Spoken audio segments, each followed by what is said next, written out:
This is how to cast the screen of your Windows laptop onto your smart TV. I'm going to show you two methods.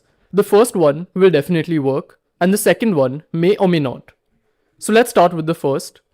For this, you have to ensure your laptop and TV are connected to the same Wi-Fi network. Once this is done, we have to open Chrome, since we're going to be using Chrome to cast our screen. Then in Chrome, and click on this option, Cast, Save and Share. Here click on Cast, that's on top. And you should see your TV's name come up over here. So mine is this one, Living Room TV. And we have two options.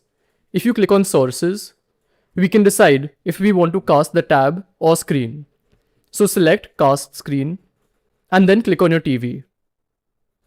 And as you can see, our screen has now come on our TV. So no matter what app I open, my entire screen has come here. And now to stop casting it, just open Chrome again. Then click on this icon on the top right. And here click on Stop. And as you can see, it has stopped. So this was the first method. And the second method is by using the built-in Windows Cast option. So to access this, click on Windows K, that's the shortcut.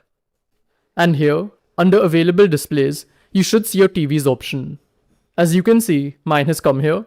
And if I click on it, then here, my laptop screen has again come to my TV. And we have another option over here related to displaying. So if you use the shortcut Windows P, then we have these three options.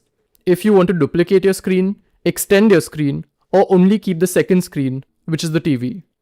So you can select either of these options. And there's this option to disconnect if you want to. So this is how it works. And if you want to know how to cast your Android phone to your TV, check out this video. Goodbye.